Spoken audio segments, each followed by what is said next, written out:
Tonight, devastation revealed, what Dorian did in the Bahamas.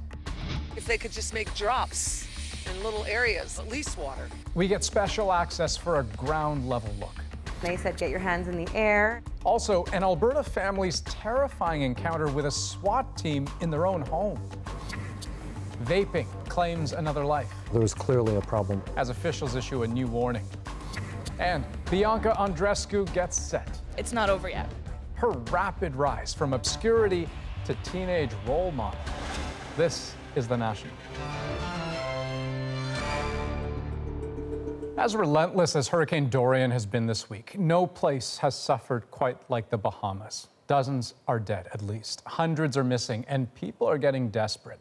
They're lining up in Abaco, waiting to be rescued. And you can see why. Take a look at this. This is what so many homes look like now. No power, no running water. Food is running out. And they've been surviving like this since Sunday.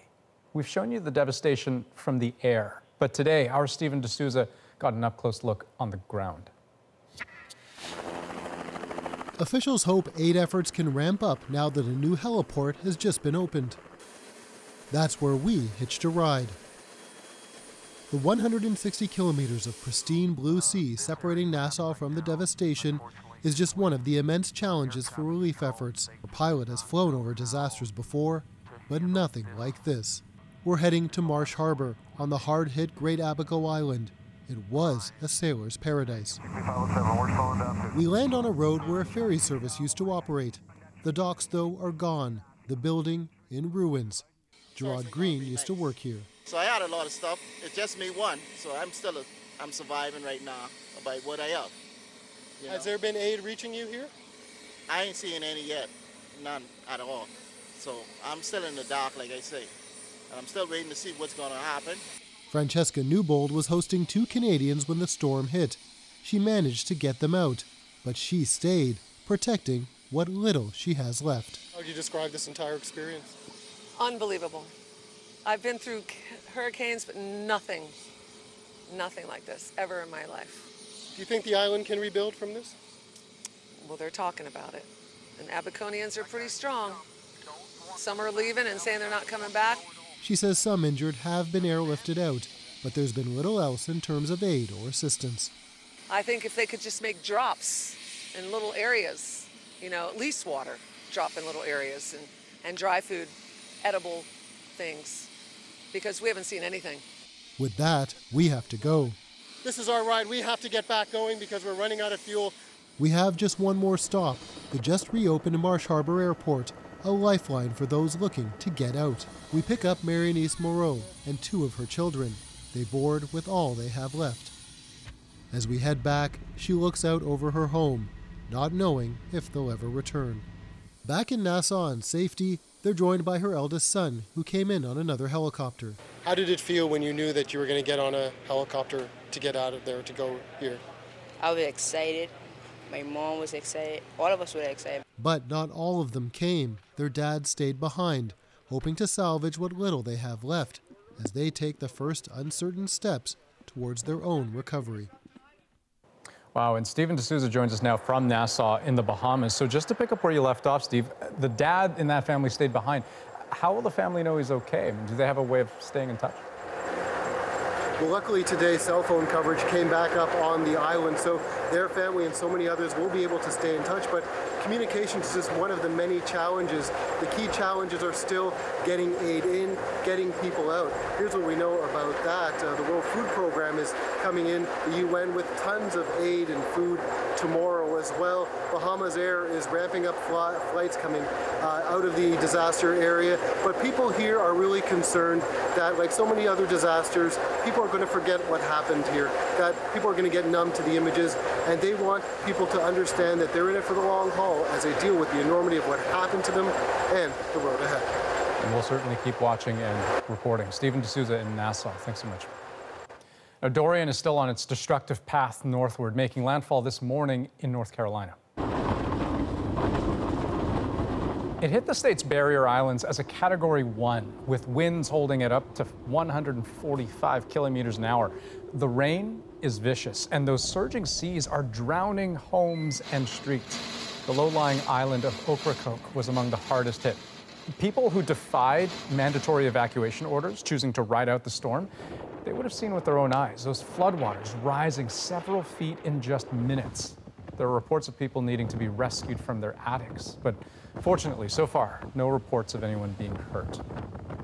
Now remember, Dorian is still on the move and it's regaining strength as it heads towards Atlantic Canada. Forecasters now believe it could be a Category 2 hurricane when it makes landfall in Nova Scotia tomorrow. We get stocked up on water and other essentials to get through the storm that don't need to be cooked. So this is just my junk to get me through possibly a week without power. The biggest concern right now is storm surge and waves. They'll be whipped up by winds as strong as 150 kilometers an hour in the most exposed areas. As people stocked up on supplies, Halifax said 3 emergency shelters will open by noon. For now, evacuations are voluntary, but tomorrow, council may decide to make them mandatory. We just don't want to move people unnecessarily, but we also will not leave citizens in danger. Overnight Saturday, Dorian will move closer to PEI and then towards Newfoundland and Labrador. So major power outages are to be expected across Nova Scotia, but in the province's northwest, there are fears of much worse. Around the town of Amherst, they're particularly vulnerable to flooding, and if that happens, it could cut the province off from the rest of Canada. Shayna Luck shows us what's at stake. There's a river right there, see? Roger and Doug Bacon head out to survey their dairy farm ahead of the storm. Between them, father and son have seen so many floods in their fields, they've lost count. And this picture was taken from right here where right where we're standing. Their cows have been stranded before, but the big fear is a hurricane that would strand the people. And if that happens, how will you get out? You won't. The rivers here rise and fall with the tide, while the grassy dikes hold back the ocean from the land. Roger Bacon, a former premier of Nova Scotia, recalls making storm repairs with his father. We all had to keep our dikes up because one dike goes out, all of the rest of the farmers' land would be flooded too. The people who live in this area will be the first to feel a flood, but they won't be the only ones. This is the Trans-Canada Highway. Just beyond it, the CN rail tracks. $50 million worth of trade goes through here every day. Hello. Just up the road, emergency official Mike Johnson has spent his summer preparing people in case of a sudden evacuation. So I'm collecting his phone numbers, names, addresses. Johnson doesn't check a home off his list until he's spoken to someone at their door. He plans to leave no one behind. Thank you. This area, this street going down is pretty much at the marsh level, which if the dike wasn't there, the water would be in here. This fall, a federal provincial project will start to look for a way to top up the dikes and protect the area from a 100-year storm, but that will take years to complete. In the meantime, the Bacons watch the weather and hope the big one holds off. Well, all depends where the moon is, where the tide is, and how it all works and what kind of storm surge we have. Hurricane Dorian is expected to arrive here Saturday afternoon. Shayna Luck, CBC News, Amherst, Nova Scotia. And so let's just say that again because it bears repeating. This is important, right? Hurricane Dorian expected to make landfall tomorrow evening in the Halifax area. There are watches and warnings in place across the Maritimes as well as Newfoundland and Labrador. Okay, moving on. Tennis phenom Bianca Andreescu is now a full-blown sensation, already making history at the US Open, the first Canadian to make the women's singles final. And if she wins, it will be the best debut ever at the tournament. Greg Ross has a look at the attention she's getting and the inspiration she's already become.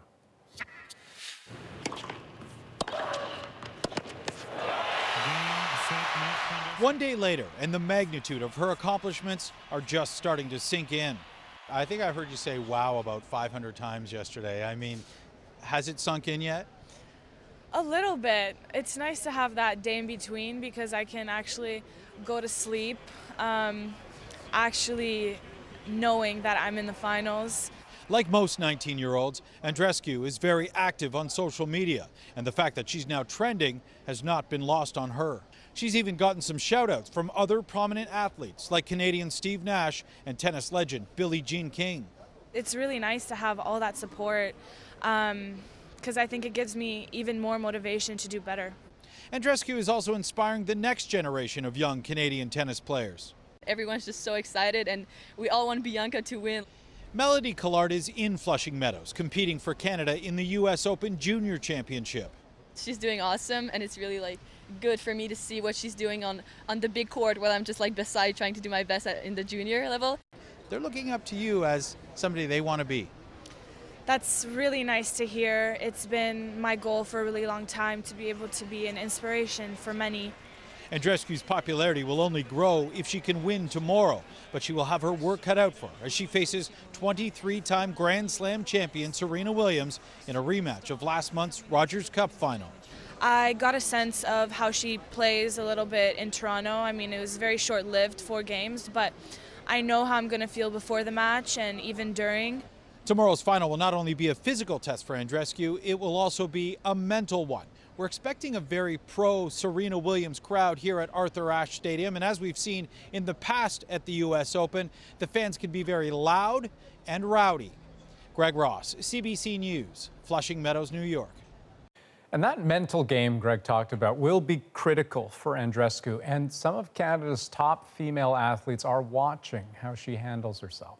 From what we've seen, she's a very grounded young woman. Bianca is a beast, in the best way of being a beast. She is focused. She's living in an era where social media is everywhere, and so she has to drown out all the noise. Handling the pressure from those who know it firsthand, that's coming up later in the program. But let's turn now to Hong Kong, where it is already Saturday morning. It's also where officials are bracing for yet another weekend of protests. Now, setting the stage, protesters trashed a subway station overnight, an act of destruction aimed at disrupting traffic to the airport. And Sasha Petrusek was there. It wasn't supposed to be like this. Protesters filling the streets and taunting police, the police shooting back with rubber bullets. The concession by Hong Kong leader Carrie Lam this past week was supposed to leave most people satisfied. Does that change anything? Of course not. If anything, it makes it angrier than before. Why? Because we know it's a lie. It is a lie. She's trying to do something. She's trying to divide us, and we're not going to let that happen. Instead, tonight's crowd seemed united, further demanding that Lam call an independent inquiry into perceived police brutality, something she has refused. But the protesters refuse to forget this scene from last week, beatings in the subway by police looking for them. This man, too afraid of police to reveal his identity, got in the way. Today, he showed a handful of reporters his bruises. He insists he was just a passenger. I was pushed to the floor and beaten with their batons, he says, called a cockroach. That anger spilled onto the streets here again tonight, met with police warning flags. So they're moving away from the police station right now. There's been a black flag, meaning tear gas is coming, and an orange flag, meaning there could be shooting. Right now, they're trying to get everybody who doesn't have gear, doesn't have equipment, out of the danger zone. Indeed, the tear gas came quickly after, as did more shots. The police did manage to regain control of the streets, but as they left, jeers from bystanders showed they have not regained Hong Kong's respect. Sasha Petrusek, CBC News, Hong Kong. Robert Mugabe was a man with a very complicated legacy. He went from being hailed as Zimbabwe's liberator to being despised as a vicious tyrant. Today, he died at the age of 95 in a hospital far from the homeland he held with an iron grip until he was forced out 2 years ago. Now, Margaret Evans has covered Zimbabwe for almost 2 decades, and so we thought, who better than her to look at the legacy that country is still trying to escape. This image of a young Robert Mugabe leading his people from the tyranny of white minority rule lives at a burial ground called Heroes Acre on the outskirts of Harare. It was that freedom fighter image that fed the cult of personality that saw Mugabe through 37 years in power. He deserves his place in history for that heroic status, But then when he had the chance to lead his country, as he'd promised on becoming president, to a new, better future, he did the very reverse. Early promise with a focus on education was replaced by an emerging brutality fueled by personal greed and sustained by violence and corruption. He lived a life of extravagant opulence while his people stood in breadlines and his political opponents languished in jail. Tindai Biti was one of them, tortured, he says. He was part of a brief power-sharing government between Mugabe and the opposition. Having to sit in the same room with the person who had done this to me, I can't say I forgave him. I move on. 10 tanks. So too did the country, finally, in 2017, when Mugabe was replaced in a soft coup by members of his own faction, fearful that the aging and ailing president would hand power to his much younger wife, Grace. It was the man who wrested power from him, Emmerson Mnangagwa, who announced Mugabe's death, calling him a national hero. Bye-bye, Mugabe! But when Mugabe was deposed, few were calling him that. There was jubilation on the streets, a mood of wild celebration. Now, the people of Zimbabwe have a new president to contend with, but one cast in much the same mold as the man he replaced, Mnangagwa and his supporters driving the same old machinery. The passing of the old man, as Mugabe was widely known, will change little in Zimbabwe. The dark side of his legacy is already outliving him. Margaret Evans, CBC News, London. And now time for a quick break. Ian's next with tonight's developing news, and later, a new death and a new warning about the dangers of vaping. Researchers are zeroing in on an ingredient that could be to blame. But first, police barge in on a family with their rifles drawn. Was it a case of swatting? We're back in 2 minutes.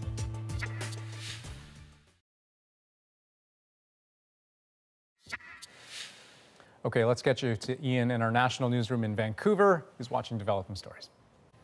And Andrew, let's start in Ontario, where dozens of protesters in Toronto, as well as customers, greeted the opening of a U.S. fast food outlet today. It's more than about deep fried chicken. It's about hateful rhetoric. The fact that an organization like this is able to set up shop in Toronto is worrisome. Chick-fil-A, well known in the States for its chicken sandwiches, but protesters say the company has funded anti-LGBTQ initiatives, and its CEO has voiced his opposition to same-sex marriage. Still, many came out to the chain's first Toronto restaurant, some even camping out overnight. Canada's largest municipal police force could soon start collecting race-based data. A policy drafted by Toronto's police board calls for officers to track and report the races of individuals involved in certain encounters. Multiple recent reports showed that Black residents have long been overrepresented when it comes to violent interactions with police. In addition to our stories, our anecdotes, that data helps now to present a more comprehensive picture for us to actually make concrete actions to really understand where the problems are. If the policy is approved, the data collection could start in the new year. And Ottawa has been ordered to pay more than $2 billion to thousands of First Nations children. I think the Canadian Human Rights Tribunal just put Canada on notice that you can't continue to breach fundamental human rights, especially as it relates to children. The landmark ruling says the government discriminated against Indigenous children by failing to provide funding for child and family services. Every child who is placed in that system after January 1st, 2006 is now entitled to $40,000. Some 50,000 children could be affected. More stories developing tonight in about 20 minutes. An Alberta family is telling a terrifying story tonight about heavily armed police showing up at their door out of the blue and demanding entry as young children watched or hid in fear. Rafi Boudjikanian looks into the dangerous prank calls known as swatting. There was a police car kind of slanted in the middle of the street and I could see the front end of it. By the time Tasha McRae got downstairs, just out of a shower, there they were, wanting in. They said, get your hands in the air, and I'm telling them I can't. I'm holding a towel, I can't do it, please don't make me do it. McRae's children and their friends were in the house as officers entered. The eldest, all of 10 years old, stepped up. My brother woke up too, so I carried him into my room. And then I told Molly and Madeline to be quiet. Though it sure wasn't easy. they start searching with their big guns, and then I started crying because I was really scared. The family says police left, admitting they got an unfounded phone call, possibly about an armed man on the premises. There's a lot of pieces to this investigation. The RCMP told us they're still looking into things, and at the time, that unfounded call seemed urgent. High priority means that we believe that there's imminent risk of loss of life to somebody. They're not calling it swatting, which is a popular prank online. Recent incidents in Canada have sent police scrambling to schools in Surrey and Calgary. In the U.S., a swatting call by this man led to police gunning down an innocent person opening his door. This criminologist says emergency dispatchers have a key role to play in prevention. They can effectively sort the wheat from the chaff by asking the right questions. They're trained to do that, and I think that is an area where we need to be pouring some resources. The McRaes don't blame the RCMP. I know they didn't wake up in the morning and decide that they were going to terrorize young children. They just want police to catch whoever made the call. Rafi Bujikani on CBC News, Leduc, Alberta. And up next on The National, battling back-to-school anxiety. This week, we've been looking at how students struggle. Tonight, an in-depth conversation about recognizing the problem when we see it and how to tackle it head-on. And later, performing under pressure. To understand what Bianca Andreescu faces tomorrow night, we'll hear from other elite Canadian athletes.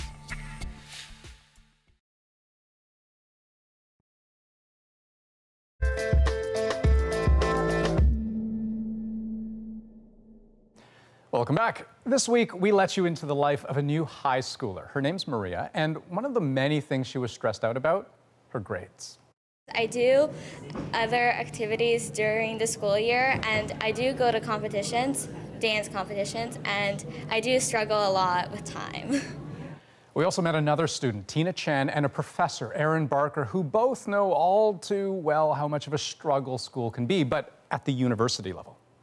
I eventually, well, unfortunately, developed depression and anxiety and had lots of panic attacks, especially at night in my single room dorm room. Sometimes we hear about helicopter parents, where parents are doing too much for young people. So when they make this transition out to university on their own, whether they live at home or not, they're actually not able to sort of take on the full level of responsibility, or they find it overwhelming when they do make that transition. Now, the common thread, of course, is anxiety about going back to school. So tonight, a conversation. Every Friday, we're going to take one topic in the news and really just try to break it wide open in a way that's interesting, that's insightful, and empowering as well. So for this week, we want to try to answer the questions: who's most likely to feel anxious and why? Where the line is between what's normal anxiety and what's serious anxiety that needs attention, and ultimately what we can all do about it as parents, as friends, and perhaps even as fellow anxious people ourselves. So around the table, let's introduce everyone that we've got here. Dr. Danielle Martin, a family doctor, also Vice President of Women's College Hospital. Dr. Lennox Huang, Chief Medical Officer at Toronto's Hospital for Sick Children. And Ron Felsen is a high school principal at the Toronto District School Board. Hello to all of you. And we're all parents at the table, yes. Right? How old are your kids? I have a 6-year-old and a 10-year-old. Okay, I have a 5 and a 2-year-old. I have a 9-year-old. 9-year-old. And a 12 and soon to be 14-year-old. Okay, so we've got a pretty good age range covered here. So let's start with this. According to the Center for Addiction and Mental Health, 70% of mental health problems start during childhood. And 34% of Ontario high school students admitted to being under some appreciable amount of psychological distress. Think anxiety and depression. So here's the question to start things off. Who exactly is feeling anxious? Danielle, is this, predominantly a high school age, university age problem, or is it bigger than that? No, I mean, people are feeling anxious at moments of transition, right? And back to school is an anxiety-provoking moment actually for everyone, for almost everyone. We see also spikes for kids who are first starting school. I noticed the child who was clinging and crying in the schoolyard at drop-off yesterday, as they enter middle school, as they enter high school. school, as they go into university. So those are important moments of transition. But let's remember that children are people with full lives also outside of school. So kids who have stuff going on at home, who are genetically predisposed and otherwise, are also going to be more vulnerable to being anxious. Right, and everyone's particular individual situation can be very, very different. But Lennox, I mean, when you look at the people that you see at Sick Kids, for example, is there a particular age where anxiety kind of pivots from being just sort of a normal everyday issue that a lot of people face to being something that actually requires treatment and attention? So it knows no age boundaries. And this may be surprising to some people, but it can start as early as preschool. So we see children in preschool with symptoms of anxiety all the way up through adulthood. It's important to realize, though, that anxiety is normal. It's actually a normal feeling. It can be, everybody feels anxiety. It's part of what protects us from danger. I'm anxious right now. I'm kidding. but yeah, no. What we want to distinguish, though, is between normal anxiety and anxiety that's not, it's maladaptive. So anxiety that starts to verge into the realm of disorder. I'm curious, do you notice a spike in visits to the ER around this time of year, back to school time? Absolutely. So we see this at points of change, points of transition. So it could be the start of school, the end of school. Holidays is another point of transition. And these are the things, because there's a shift, you may have a different peer circle, you may be in a different environment, that it can add to stress that a child may already be undergoing. Ron, has the problem been getting worse over the years? It certainly has. I remember when I became a vice principal, we were one of the first schools to have an anti-stigma program and talk about mental health and well-being, and now all schools have. But by talking more about it, we also see it more. And we unfortunately have student census information about students reporting that they feel more stressed than they have when we did the census 5 years prior. So, okay, so tell me more about that, because at first my impression was that it's mostly anecdotal, right? Maybe we're just more aware of the problem of anxiety and we're more willing to talk about it, but you actually notice a spike in numbers. There has been. So in the Toronto District School Board, we do a census every 5 years with students and parents. And students back in 2011-12 reported feeling high levels of anxiety and stress, and that went, students in grade 4 felt less stressed than the high school students. So as they got older, more stress. And then when we did the survey again 5 years later, the numbers increased by 10 percentage points. So more stress over a 5-year period among high school students. Wow. You know, before we assembled all of you here tonight, we had asked you beforehand to give, you know, just some of your top reasons why you believe, based on your experience, kids feel anxiety going back to school. And I'll say there was definitely some overlap between all of your lists. But let's go through two broad categories that came out. So social anxiety is a big one, and then, of course, academic anxiety. So on the question, why are we anxious? Ron, maybe I'll start with you. You know, just on the social piece, what is the social pressure that you think kids are facing today, particularly in 2019? Well, I would say the social media piece has added a huge level of anxiety for students. So we have kids who have to interact face-to-face, but they now also have to navigate an online world, and some are succeeding in that navigation online and then having difficulty with the face-to-face interaction, and vice versa. Right. In the ER, do you see it as a physical issue or a mental issue or both, or more of one or the other? It's absolutely a full spectrum, and they overlap. So anxiety can just be a symptom of much deeper issues, whether it's a mental behavioral health issue or a physical health issue as well. And what we've seen over the past decade has been a massive spike. So we're facing really an epidemic when it comes to mental and behavioral health, and we see this in our emergency departments. Danielle, academic anxiety, that was on your list? You know, it's so interesting because I think that for all people at every age, one of the big triggers for anxiety is uncertainty, right? And part of what back to school is about is that uncertainty of, am I going to be able to cut it academically? You know, will the homework be hard? Will there be too much of it? And of course, there are kids who are struggling with, as yet, undealt with learning disabilities and other forms of, you know, struggles academically, but then there's also just the run-of-the-mill, what's it going to be like, and am I going to be able to be okay in this new academic environment? And so I do think that that is a source of stress and remains so actually throughout our lives as we enter into those moments of uncertainty. Ron, what's at the core of that anxiety? I mean, is it, you know, the curriculum is too hard? Is it that expectations are too high? Or I bet there are lots of parents out there who think, it's just kids these days, they don't have the discipline that they used to. I mean, what is it in your experience? Well, I think we forget that going back to school is a really stressful time, and we may forget what that's like. A lot of us have jobs and we go on holiday and we can return to those jobs and not much changes in that interim. But students over the summer, over a long period, they're starting with a new teacher, with new friends, with new curriculum, potentially at a harder level. There's all sorts of things. It's a fresh start for them, which can be anxiety provoking. There's a whole range of issues that would add to that anxiety. When it comes to recognizing signs of anxiety, this might be helpful. So this is courtesy of Anxiety Canada. Take a look. Signs a child might be anxious: upset stomach, constant reassurance seeking, crying, lashing out, trouble going to sleep or trouble staying asleep. And you know, maybe you look at that list and you think, okay, well, gee, that's every day. Thanks so much. But they say when it's those sorts of things combined with other behavior that's disruptive in a more serious way. So we're talking about grade suffering, failure to make friends, resisting participation in new activities, or refusing to go to school altogether.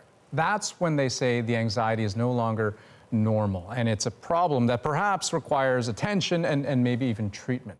So the question, how do we help? Lennox, maybe I'll start with you.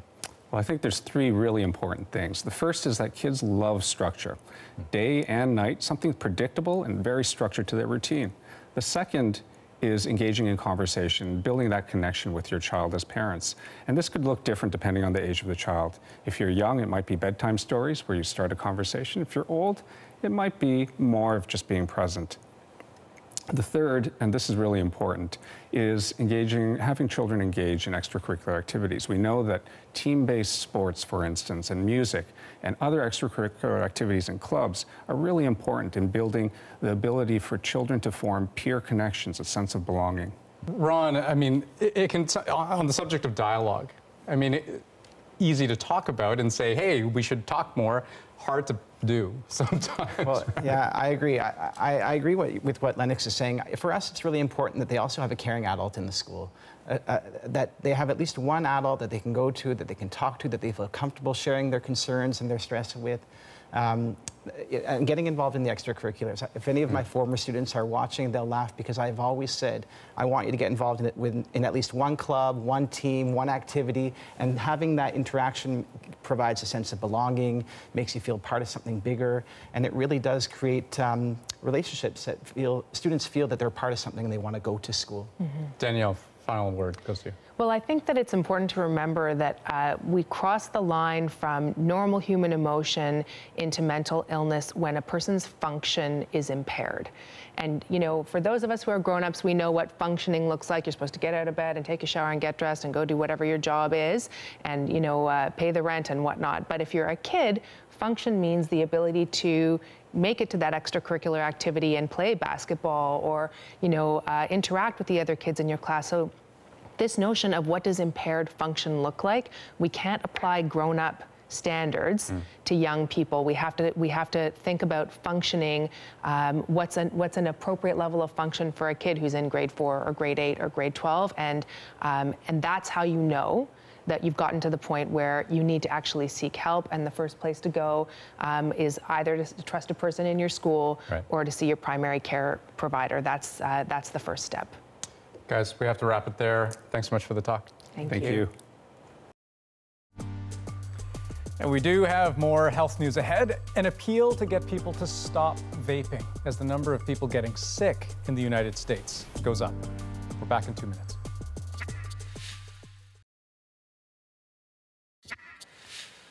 The notion that vaping is safer than cigarettes may be becoming a bit hazy. Today, U.S. health officials said they're seeing a surge in vaping-related illnesses. And now, a few scattered cases have the makings of a full-fledged public health concern.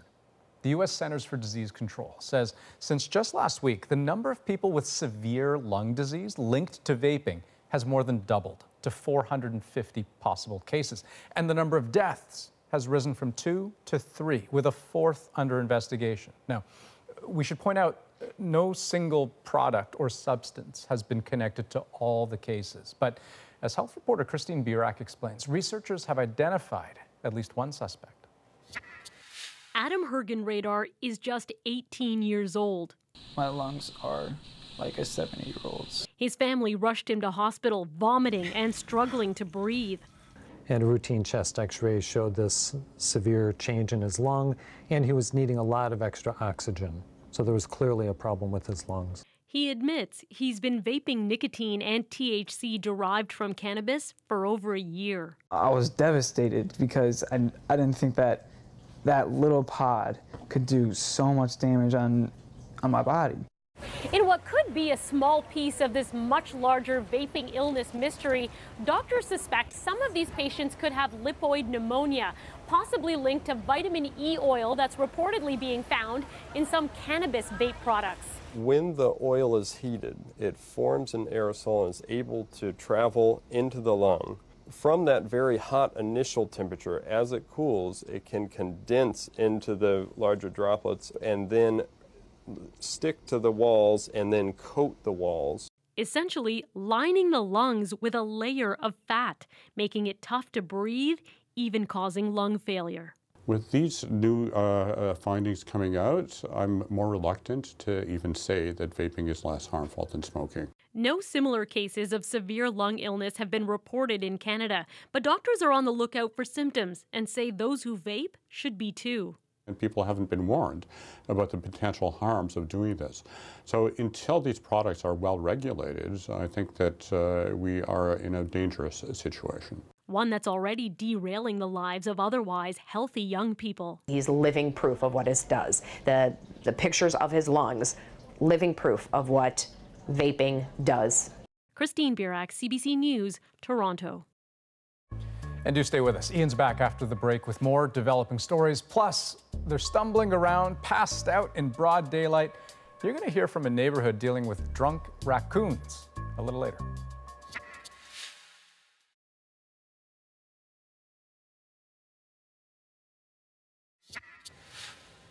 Welcome back to our national newsroom in Vancouver. 7 Amazonian countries joined forces today to sign a pact to protect the world's largest tropical forest. Brazil, which is home to about 60% of the Amazon, was among the countries agreeing to better cooperate in the face of events like the large-scale fires seen this summer.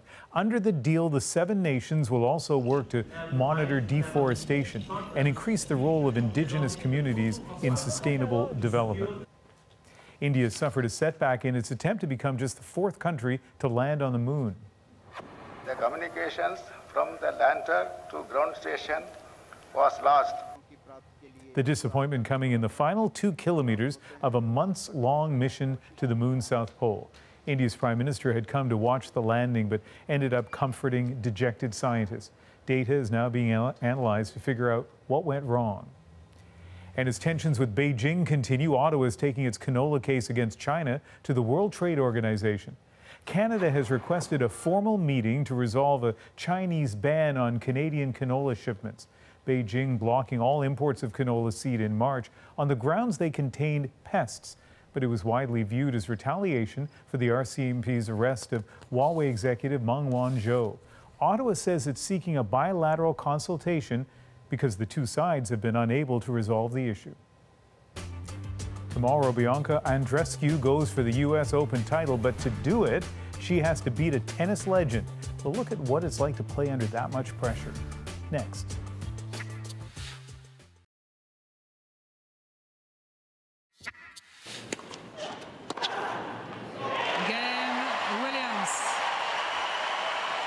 Serena Williams took her last U.S. Open opponent apart.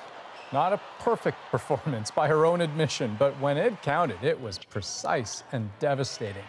That makes 101 U.S. Open match victories for Williams. Bianca Andreescu, on the other hand, has won exactly 6. So just take a moment to think about that gap in experience, because in tennis, at this level, physical prowess takes you only so far. It's also about who's in control and who cracks. So we reached out to 3 world-class Canadian athletes who know the kind of pressure that Andreescu faces going into tomorrow's match, and also the headspace that she needs to get into. I'm Marnie McBean, 3-time Olympic rowing champion and the chef de mission for Team Canada at the 2020 Tokyo Olympics. Bianca is a beast, in the best way of being a beast. She is focused, she's driven. Hi, I'm Perdita Felician, a 2-time Olympian, a 2-time world champion. I can't take my eyes off her. She's so mesmerizing to watch. Hi, I'm Katrina LeMay-Doan, 2-time Olympic champion in speed skating. I've been very impressed watching Bianca compete. She's in a tough situation, a lot of pressure, a lot of media attention. So waiting to start can be the absolute worst. So right now, she's in the waiting. She just wants to play tennis. I would imagine she's having a lot of conversations with herself.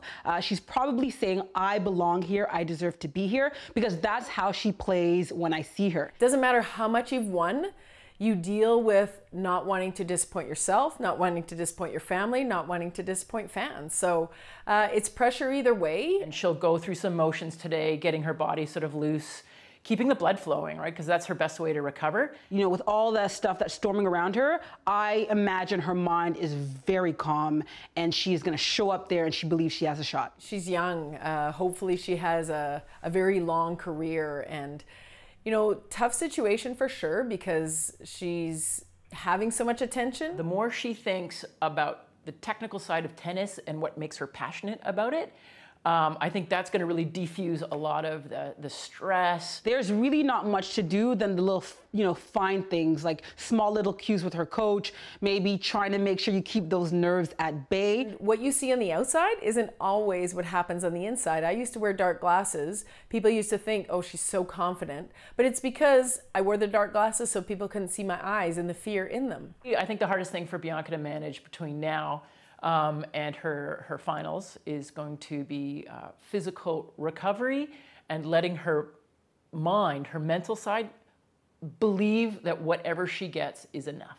She's living in an era where social media is everywhere. So if someone loves you, they can say that on Twitter. If they are not your biggest fan, they can say that as well. And so she has to drown out all the noise. Depending what the crowd does, depends on how that affects a person. You know, I always hope that fans within a sporting venue are classy. Serena's been around for 20 years, so that's still the player of her dreams. She's been dreaming of this for a long time, and that dream is Bianca's best tennis. That's pretty cool to hear from the best of the best. Back in a moment, but first, the National bids farewell to a journalist who's made a deep impact with you, the viewer, and with us too, Keith Bogue. Keith Bogue, CBC News, Nakawick. Keith Bogue, CBC News. Over 35 years, Keith held roles from reporter to bureau chief. He captured moments from the historic to the ridiculous. Mr. Andreescu.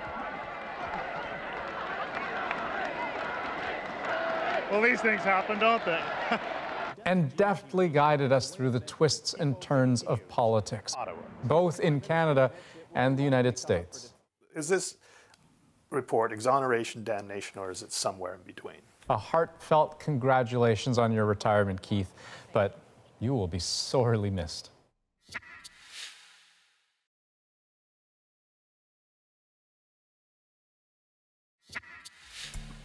Residents of a community near Ottawa are having a problem with their local raccoons. They're showing up drunk as a skunk.